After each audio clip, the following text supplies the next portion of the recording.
네, 글로벌 주식시장의 변동성 때문인지 아니면 코스닥 시장이 특히 하락폭이 큰 것 같습니다. 개인 투자자들의 비중이 높은 제약바이오 섹터에 대해서 크게 영향을 받고 있는데요. 오늘은 이와 관련돼서 하나투자증권 리서치센터의 김형수 수석연구원 연결돼 있습니다. 연구원님 안녕하세요. 네, 안녕하세요. 하나에서 제약바이오 담당하고 있는 김영수 연구원입니다. 네, 반갑습니다. 단도직입적으로 몇 가지 질문을 좀 드릴 건데요. 부강약품입니다. 사실 코로나19 치료제 레보비르 개발 포기 관련돼서 주가가 급락하고 있습니다. 부강발 투자 심리 위축이 거세다라는 팩트 체크가 이미 나온 상태인데요. 섹터에 영향이 갈지 궁금하네요. 어떻게 보시나요? 일단 제가 봤을 때는 미국과 중국의 대외 악재 영향이 금융시장 전반적으로 투자 심리를 악화시켰는데, 어제 아까 사회자님이 말씀하신 부강발 악재가 분명 저는 이 영향을 끼쳤다라고 생각은 하고요. 일단 여기서 저희가 봐야 될 거는 첫 번째가 그 의약품 개발이 정말 힘들다라는 거 다시 한번 느껴야 될 것 같고, 그리고 두 번째는 이 부강약품이 임상을 진행했는데 그 유효성을 밝히지 못해서 그 차기 임상 3상에 넘어가지 않고 포기했다라는 그 용기에도 저희는 박수를 줘야 되지 않나 생각을 합니다. 그리고 마지막으로 그런 악영향 속에서 이제 개별 기업별 이슈가 좀 각광을 받고 있는 것 같은데, 오늘 같은 경우에는 종근당과 유바이오로직스가 치료제랑 백신 관련해서 임상시험 승인 이슈를 받아서 시장에서는 좀 관심을 높지 않았나. 그래서 결과적으로는 개별적인 접근이 필요한 시장이다라고 저는 보고 있습니다. 네, 정부가 내년 코로나19 치료 백신 개발에 있어서 예산을 한 5,265억 정도 투입한다고 발표가 있었습니다. 더 나아가서 10월 말과 11월에 들어서는 위드 코로나 가능성이 높은데요. 그러니까 정부가 천명할 가능성이 높다는 것이죠. 시장에 어떤 영향이 있을까요? 관련돼서 수혜주까지 한번 짚어주시죠. 먼저 코로나 치료제랑 백신의 경우에는 다른 증권사 연구원분들도 많이 언급을 하셔서 저는 위드 코로나 관련돼서만 말씀을 드려보겠습니다. 현재 국내 백신 접종률이 1차 접종자들이 한 70% 이상, 그리고 10월 말 되면 2차 접종 완료자까지도 70에서 80% 이상 달성될 거로 전망하고 있는데요.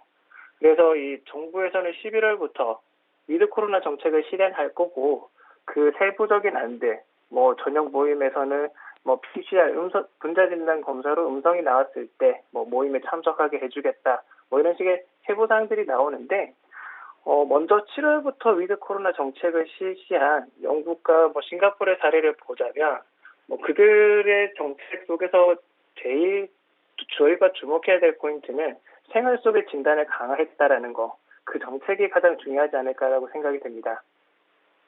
그래서 2020년대 일회성으로 느껴졌던 진단 업체들의 폭발적인 성장, 그리고 테마성의 움직임, 주가 움직임, 그것들이 다시 재현은 안 되겠지만 개별 업체별로 이 위드 코로나에서 그 수혜를 받을 수 있는 업체들을 찾을 수 있다라고 저는 판단합니다. 그래서 아까 그 추가로 질문해 주신 수혜주 말씀을 해 주셨는데, 제가 봤을 때는 랩지노믹스가 가장 투자자 입장에서 매력적이지 않나라고 생각이 되고요. 그 근거로 할 수 있는 게 가장 첫 번째로 2020년 매출액이 1,195억 원으로 19년 대비 260% 성장을 했는데, 올해도 큰 폭의 성장이 가능할 것 같아요.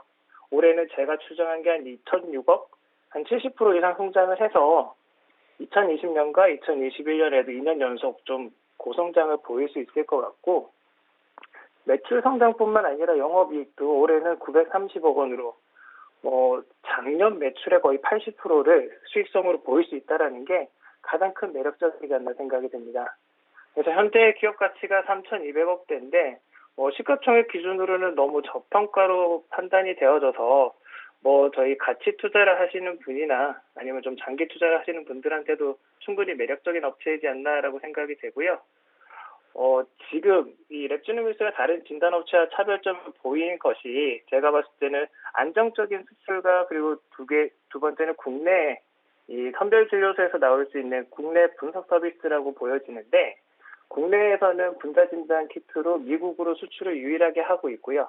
그리고 인도나 UAE 등 딱 자기네들이 확보한 고객군이 확실하다라는 게 가장 첫 번째로 매력적인 것 같고, 그리고 저희가 선별진료소나 보건소 가서 이렇게 코로나 검사를 하는데 그때 남겨두고 온 검체를 수거해 가서 분석해주는 서비스를 하고 있습니다.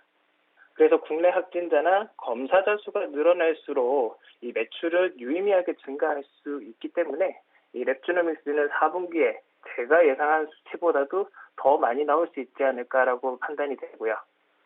그리고 마지막으로는 아마 지금 동물 코로나 백신 관련해서 닭가 백신을 개발하고 있는데 이 동물 실험이 지금 마무리되고 그 결과 발표가 아마 곧 준비되고 있는 걸로 알고 있어서 그 내용도 저는 기대를 하고 있습니다. 이상입니다, 사회자님. 네.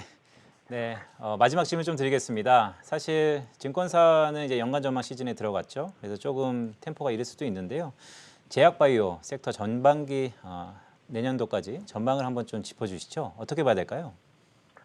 일단 저는 그 코로나 치료제가 나와야지 저희가 지금 우려하고 있는 코로나에 대한 공포가 사그라질 거로 예상이 되고 있는데 국내에서는 이 코로나 치료제가 내년 한 하반기부터 출시가 될 것 같아요.